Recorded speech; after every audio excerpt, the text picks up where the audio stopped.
This week on Jerusalem Dateline, the U.S. and Iran agreed to start indirect talks to re-enter the Iranian nuclear deal. Does this put Israel at risk? Plus, Iran and China agreed to a multi-year and multi-billion-dollar deal. And Israel remembers the Holocaust. We take a poignant look at the letters from that darkest chapter in the history of the Jewish people. All this and more this week on Jerusalem Dateline.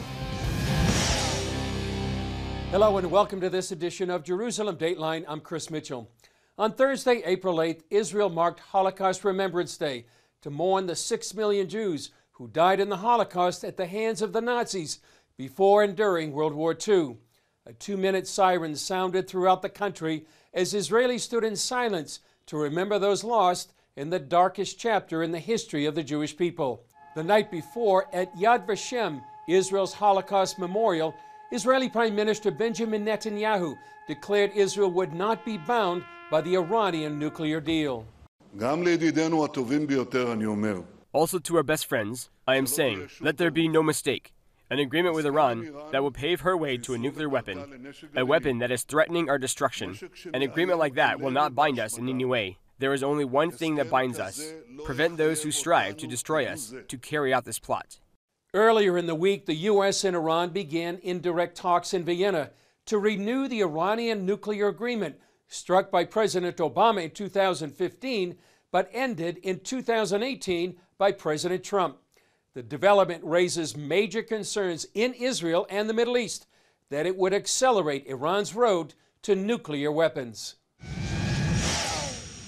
The announcement came as 4 of the 5 powers who signed the 2015 nuclear deal met with Iranian officials in Vienna.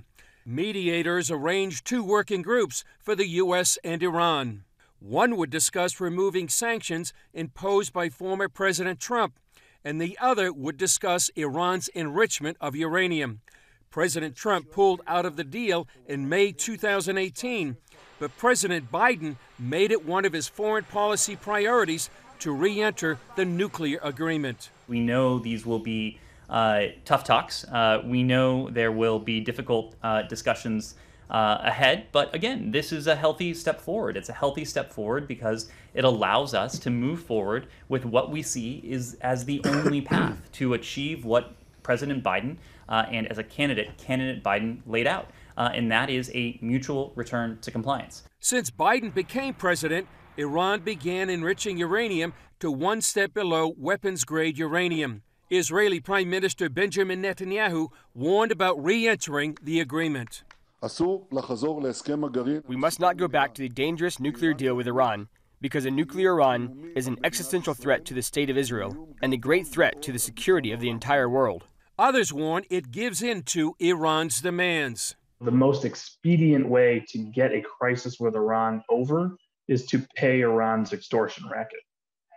It's essentially a policy of appeasement, which allows you to at least get the crisis off the front burner, kick the can down the road until such time as Iran starts asking for more money or begins to escalate again. For weeks, Iran and the U.S. have been at a stalemate.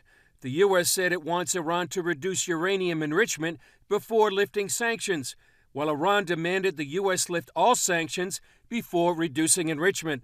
Complicating the geopolitics of the region, China's influence in the Middle East just got a lot bigger with the $400 billion economic deal with America's arch enemy in the region, Iran. The partnership comes as Tehran seeks relief from crippling U.S. sanctions, and China looks to expand its global influence. First off, the deal means China gets to pour billions of dollars into Iran's banking, telecommunications, transportation, and infrastructure sectors over the next 25 years, including huge investments in nuclear power, ports, and oil and gas industries. The cash infusion coming as the Islamic regime continues to endure the economic strain of U.S.-imposed sanctions and looks to China to ease their pain. The investment for Iran means that China is backing it. And that is perhaps the most important benefit for Tehran. It knows that come hell or high water, Beijing will be behind it. In exchange, Iran gives China a steady supply of oil to fuel its expanding economy. China imports more than 300,000 barrels of Iranian oil every day. This deal gives it even more oil at a deep discount. Remember, the U.S. has sanctions on purchases of Iranian oil. And China, for the last year or so, has been buying it openly in violation of those sanctions. This is another indication, a sort of an in-your-face maneuver on the part of Beijing. Partnership means the communist government now has a strategic foothold in a region historically dominated by U.S. influence. The Chinese are solidifying economic relationships, not just with the Iranians, but across the Gulf as well. And I think most importantly, they are looking to use the Iranians as a pawn in the larger game of strategic competition against the West, and in particular against America. The agreement calls for closer military ties and more intelligence sharing.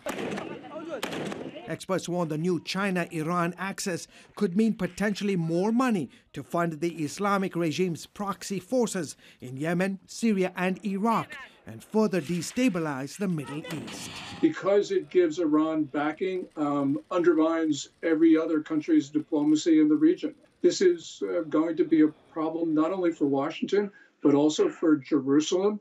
It's going to be a problem for the Sunni Arab states. Shi Wei Wang, a Chinese-American, spent 40 months in an Iranian prison on alleged spy charges, gaining his freedom in a prisoner swap in 2019. He says the China-Iran deal is likely to force the Biden administration to give up more concessions as it seeks to rejoin the 2015 nuclear deal forged by President Obama and scrapped by President Trump. There's talk of a new proposal for Tehran with possible sanctions relief in coming weeks. The Biden administration's eagerness to re-engage Iran is creating a conducive environment for China to entrench its influence and interest in Iran. And then if China can do that, other countries in the Middle East would be compelled to work with China closer. As America pivots to Asia to confront Beijing's rise, it leaves a potential vacuum in the Middle East that has global powers like China and others only too happy to fill. China, as well as Russia, are looking to capitalize on vacuums that the U.S. may leave, whether it's in the Levant or in the Persian Gulf, and use their military relationships, their economic relationships, and their political relationships to offset what they perceive to be declining U.S. power. George Thomas, CBN News. Up next, Israeli President Reuven Rivlin chooses Prime Minister Netanyahu to be the first party leader to form a coalition government.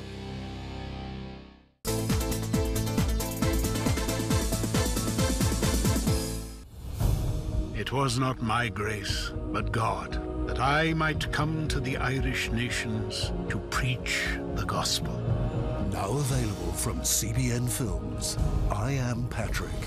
Get your DVD for a gift of $15 or more. What brings you back, Roman? People thought that this mission was crazy, that his efforts to Christianize Ireland were doomed to failure. From slave to missionary. Who among you heeds the call? Why would this man put himself in danger among enemies who do not know God? From sinner to saint. Patrick's story began a chain of events that is quite remarkable in the impact that it had. I am Patrick. Those are the words that begin the history of Ireland. I Am Patrick. Get your DVD of this inspiring documentary today. Call 1-800-700-7000 or go to cbn.com. Nigerian Christians in Iran are routinely arrested. Catholic Christians continue to suffer. In times of trial and affliction, you need to know the truth. One of the fastest growing Christian populations in the world. Join Wendy Griffith and George Thomas for Christian World News. Young people are the ones who are open to the gospel. Powerful stories of suffering and hope that affect all Christians. Saturday night at 6 on the CBN News Channel. A new wave of anti-Semitism is sweeping the globe, and the Jewish state faces hostility at every turn. Now is the time for Christians to support Israel. In CBN's free booklet, Why Christians Stand with Israel, you'll discover why Christians support the Jewish state, and why we must stand together with the Jewish people. Get your free copy today. Call now or go to cbn.com/standwithisrael. For the fourth time in 2 years, Israeli Prime Minister Benjamin Netanyahu is trying to form a majority coalition government. Even if he succeeds, Netanyahu will face other challenges from outside, including President Biden's decisions on the Palestinians. Faced with a nearly impossible scenario, Prime Minister Netanyahu is aggressively taking up the challenge. I will make every effort to take Israel out from the circle of recurring elections and to establish a strong government for all citizens of Israel. In order to gain the 61 seats, Netanyahu would need the backing of Naftali Bennett's Yamina party and either the Islamist Ram party or defectors from other parties. Danny Danon, chairman of World Likud, sees a potential two-stage process. The first stage is to get a government, regardless of the number of support we have, but just to get the votes to pass it in the parliament. The second stage will be to bring more parties and to make it a stronger coalition. Meanwhile, Israel is objecting to President Biden's decision to resume funding to the Palestinian Authority and UNRWA, the UN body overseeing Palestinian refugees. In conversations with the U.S. State Department, I have expressed my disappointment and objection to the decision to renew UNRWA's funding without first ensuring that certain reforms, including stopping the incitement and removing anti-Semitic content from its educational curriculum, are carried out. David Bedin, whose organization monitors the UNRWA education system, says children are still taught to honor and appreciate those who attack Israel and its people.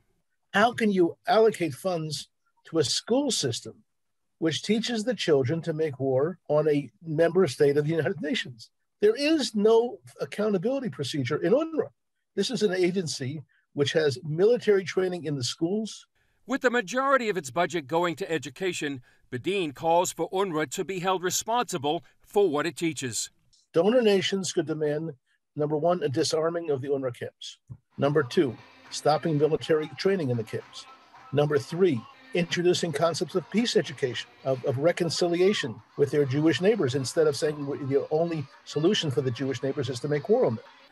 Bedin maintains the priority should be investigating to understand what really goes on inside these camps, rather than just go with the flow and get excited about giving money to refugees. Coming up, some of the last letters from the Holocaust reveal the triumph and tragedy of the darkest chapter of the Jewish people. His story has inspired the world for thousands of years. Israel's most famous king. While some scholars doubted his very existence. You cannot claim that King David is a mythological figure. Journey deep beneath the ancient city of Jerusalem and see proof of Israel's celebrated hero. Get Written in Stone, House of David. Join host Gordon Robertson on an expedition through the evidence supporting the Old Testament. Extraordinary discoveries made headlines around the world. See where the shepherd boy slew the mighty giant. We are shedding some light on the story of David and Goliath. Explore the relics of the Davidic age. There was a significant structure standing here. And discover proof of King David's legacy. This is a royal house. Written in Stone, House of David can be yours for any dollar amount. Call 1-800-700-7000 or go to CBN.com. Available now.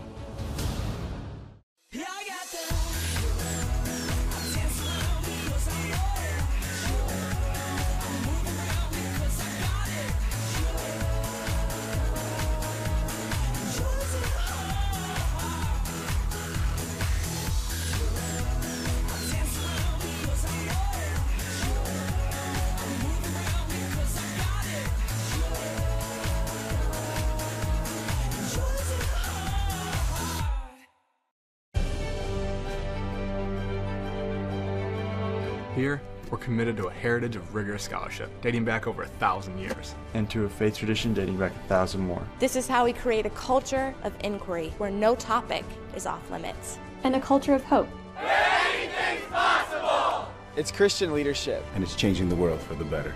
It's higher learning. It's greater knowing. It's what makes us whole. It's what makes us regent.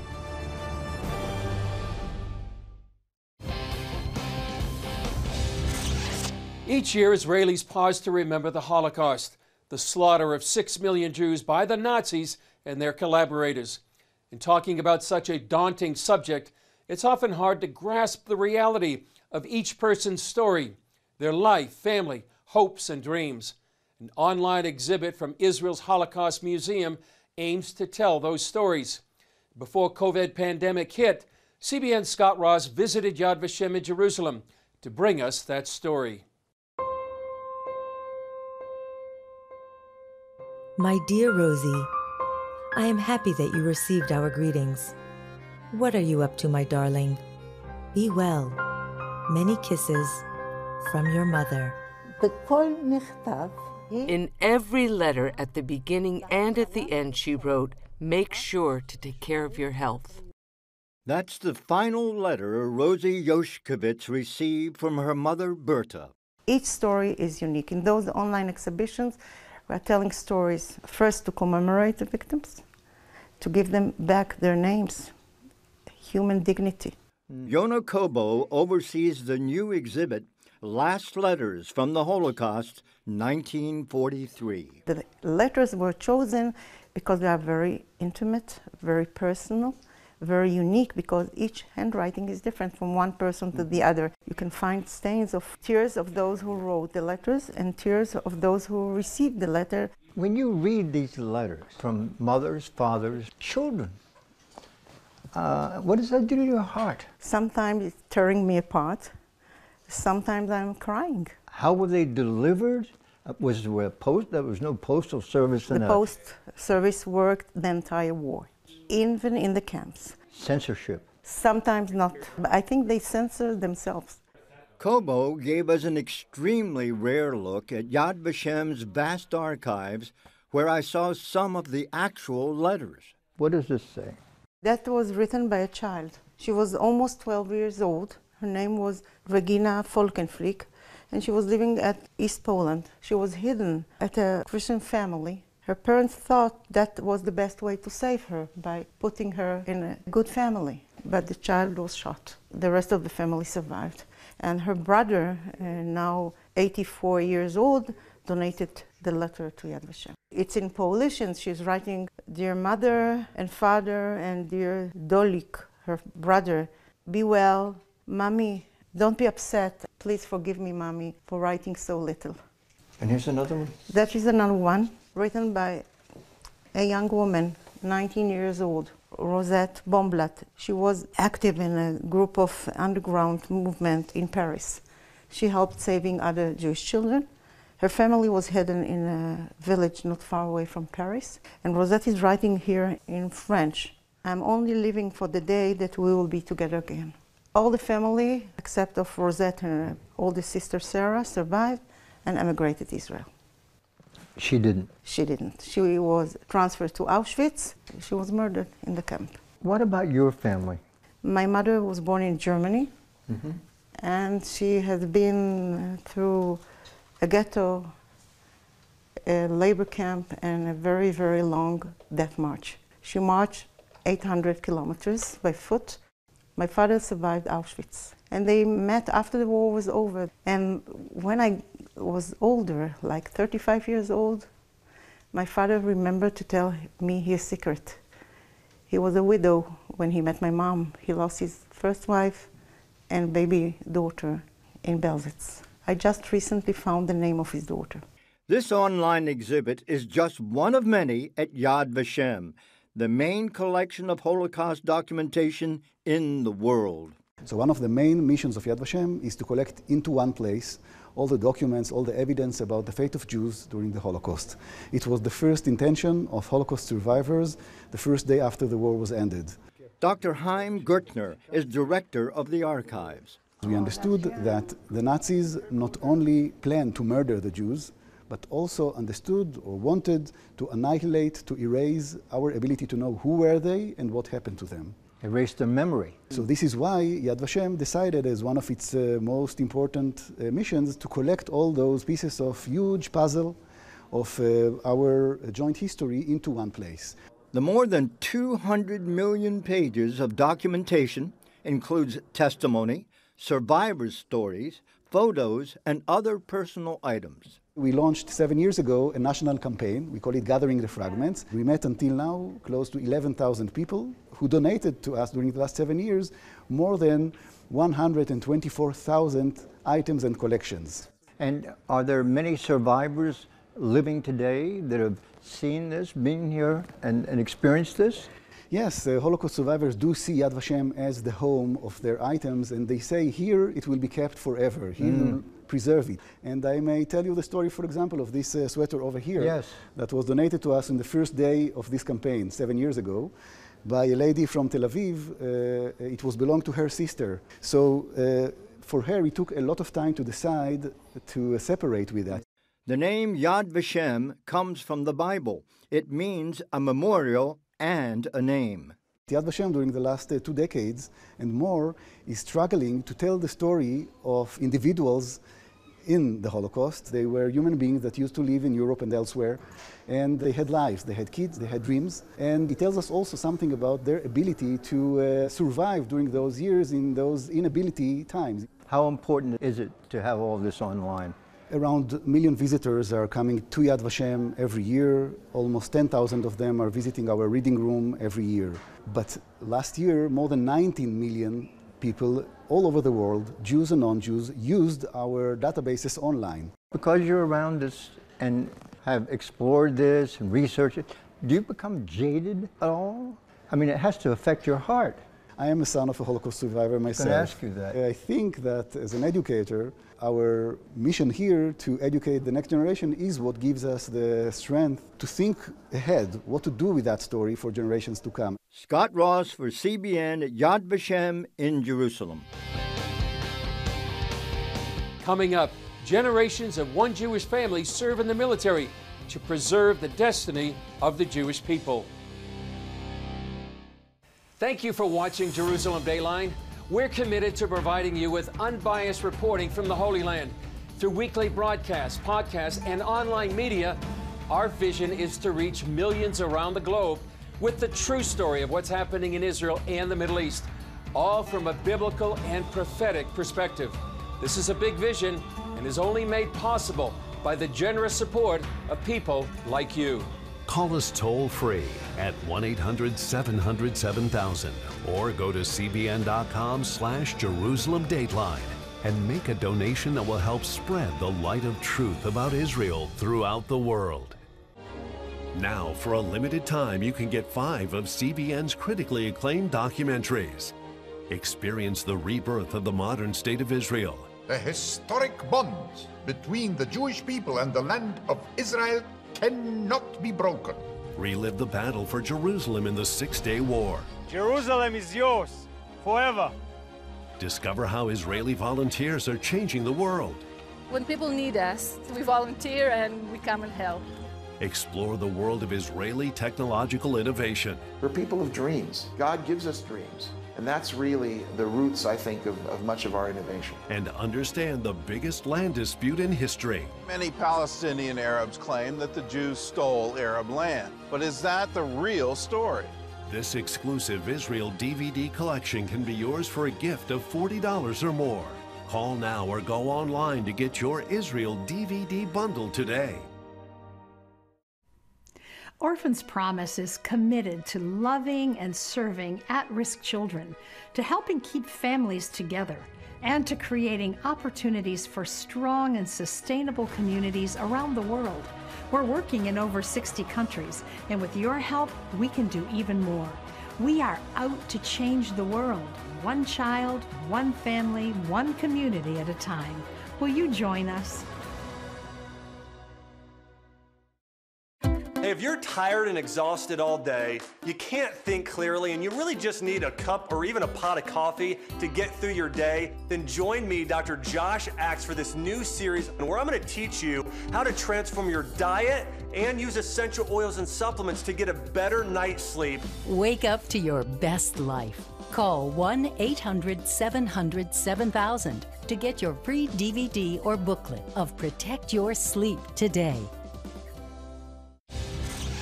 As we mentioned, Israel is honoring the memory of the 6 million Jews who were murdered in the Holocaust. But there were other Jews who fought in the U.S. military, enabling a victory for the world, their country, and ultimately the Jewish people. More than 75 years later, one soldier in the Israel Defense Forces told CBN News how his family's 300-year history of military service on 3 continents closed the gap, taking them through World War II and finally home to Israel.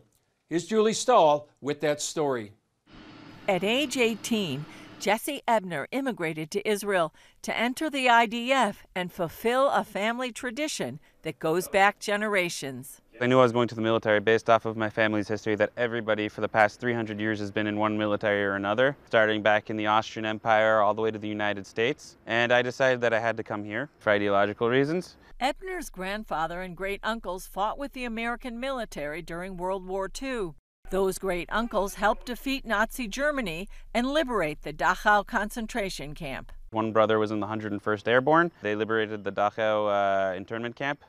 And his other brother was in the 1st Infantry Division, and he landed also at the D-Day landings. Meanwhile, grandfather Jacob served in the Pacific, fighting the Japanese. My grandfather, he was a CB. A CB is a combat engineer in the Navy, and during World War II, their job was to open the way for the Marines to land on the beaches to fight the Japanese.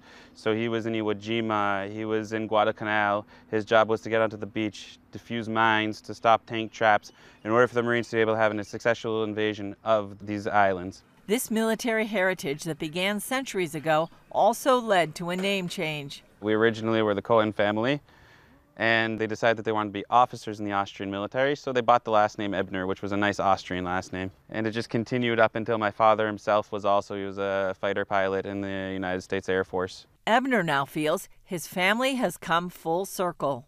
I think partially it was hearing about the experiences of my grandfather and his brothers to find something that I could fight for, and I saw Israel. It's our homeland, and it's something that we can fight for now, and it's something that exists. And it might have been something that 300 years ago my family would have liked to have done but did not have the opportunity to do it. Something that I feel could close the circle also of my grandfather's brother who liberated the camp, the people that were in the camps now, that we can stand up for ourselves. With anti-Semitism on the rise around the world, Ebner says it's important for Israel to be here for the Jewish people and for the IDF to be able to protect it. I'm happy to wake up every day to know that I'm doing my part to make sure that the world's a little bit safer. We're on the front lines of what could happen to the world, and that's why we need to be the strongest we can be and keep up what we're doing, because I believe the IDF is the strongest army in the world and that we're ready for whatever our neighborhood can throw at us. Julie Stahl, CBN News, Rehovot, Israel. Well, that's one example of how the Jewish people have survived through the ages and why many proclaim, Am Israel High, the people of Israel live. Well, that's all for this edition of Jerusalem Dateline. Thanks for joining us. Remember, you can follow us on Facebook, Twitter, Instagram, and YouTube. And you can also access CBN content through our CBN News and other CBN apps. And don't forget to sign up for our email blasts so you can continue to receive all of our exciting CBN content. I'm Chris Mitchell. We'll see you next time on Jerusalem Dateline.